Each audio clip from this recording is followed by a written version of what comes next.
Hey guys, welcome back to my channel. This is Anastasia here with this week's Teen Momoji recap. In this episode, everybody is celebrating Mother's Day in various ways. Tyler isn't actually going to be around at all. His sister Amber is celebrating her 1 year of sobriety, so him and his mom are going to Texas to celebrate with her, hopefully with non-alcoholic champagne. He hasn't talked to Butch at all, who is also in Texas, and his mom doesn't even want him to bother trying. She's dealt with this for like twice as long as Tyler has, and she knows how he is. Tyler emphasized that he's going to see his sister Amber, not Butch. Macy is annoyed that Ryan won't apologize to his son, but she still lets Bentley over there so she can have him for Mother's Day.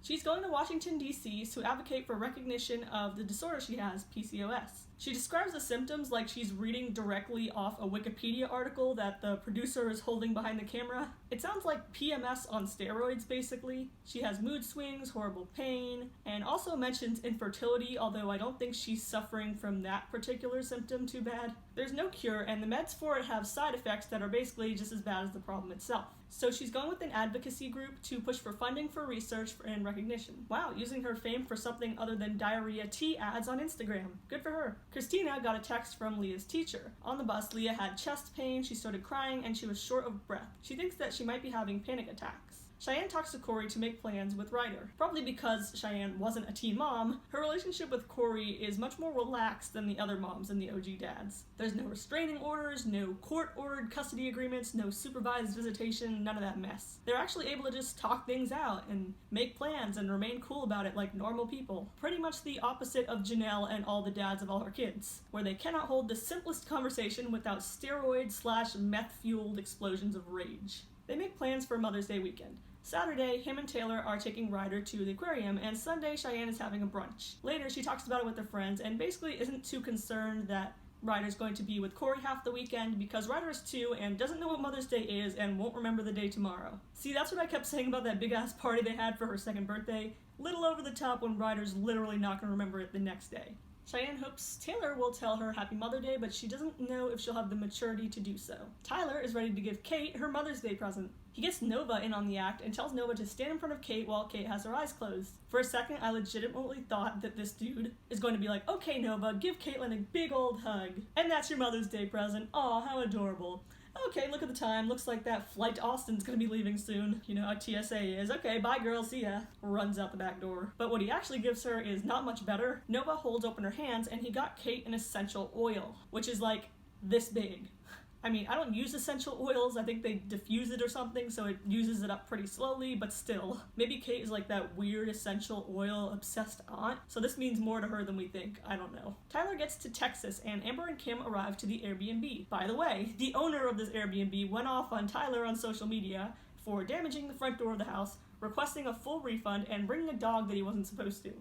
But, as it turned out, it was actually Amber who brought the dog and let it ruin the door, and Tyler offered to pay for all the damages, once again, being the only responsible person in this trash bag family, and possibly enabling his sister to continue being a trashy, irresponsible person. Amber is going to be getting her 1 year AA chip at the meeting tomorrow. Butch had pulled her to the side and asked why he wasn't invited to the event. While she did tell him about it, she was wary about inviting him because he relapsed and tested positive for cocaine. Not exactly a good influence. Still, she wants him at the meeting. Amber, Christina, and Leah talk about Leah's panic attack in the middle of a nail salon. This is the first that Amber is hearing about this, and she asks how many times that it happened. Leah says it happens 8 times in the past 2 years. Amber asks why wasn't she told this until now. I'd hate to side with Amber, but why didn't they tell her that? Amber was also 9 when she started to get panic attacks, but rather than trying to comfort Leah, Amber seems more agitated that nobody told her. Once again, the focus is all on her. After Macy gives a little speech at the PCOS volunteer breakfast, she goes to meet with the Tennessee state representative. And apparently it was a success. He basically said yes to everything, approving funding and pushing to recognize PCOS Awareness Month. Yay!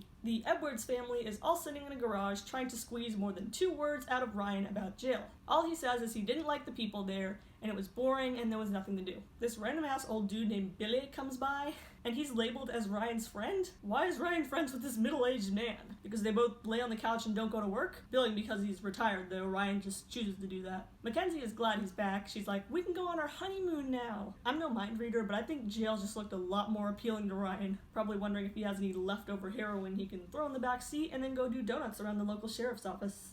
Amber asks Butch to come to the meeting, but he says he can't make it. He makes it all about himself and says, well, no one was there when I got my chip. Tyler knows that whenever Butch relapses, he gets this mindset of bitterness and anger and everyone's out to get me type of mentality. Amber says she has her stepdad and she has God and she doesn't need Butch. They don't film the meeting, but afterward, Tyler calls Kate and says it went very well. He's super proud of Amber for being the first in their drug addict family to succeed in sobriety. Over to Gary and Christina's house, Gary is basically in denial about Leah having panic attacks.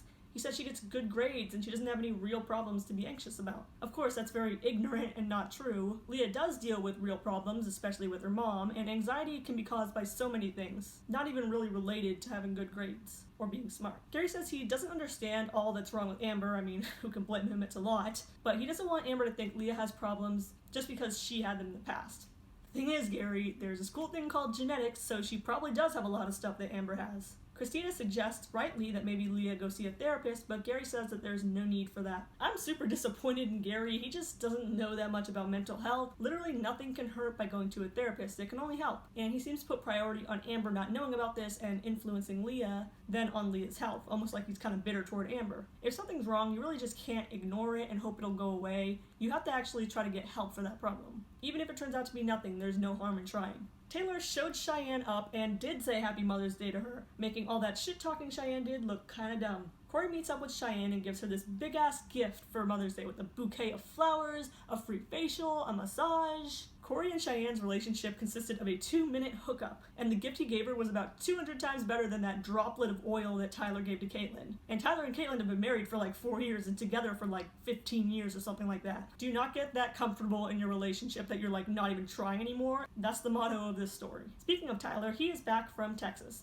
Kate can tell that he's hurt by his dad not showing up. Tyler tried to rationalize his dad's shittiness, saying, well, at least his dad's terrible influence showed him what not to do, and maybe if he was a good dad, Tyler wouldn't have learned what not to do. Unfortunately, that's really not how it works. Tyler is one of the very few to have not followed in their bad parents' footsteps. It was much more likely that he was going to follow his example, and it's good he didn't become a statistic. Macy talks to her friend about the PCOS event. She says it went way better than last year, and she learned to demand things instead of asking please, please about things.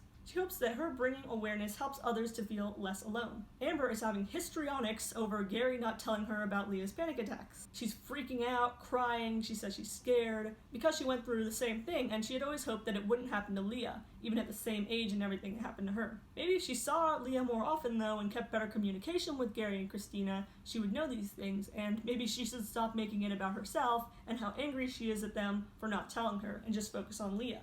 Andrew gives her a hug and tells her it'll all be okay and is on her side as usual. And that's all for this episode of Team Emoji. Do you think Gary should let Leah see a therapist, or is it kind of a non-issue? And should he have told Amber what Leah was going through, and is Amber kind of making it about herself? Make sure to leave a comment down below and make sure to subscribe for Team Mom Recaps every week.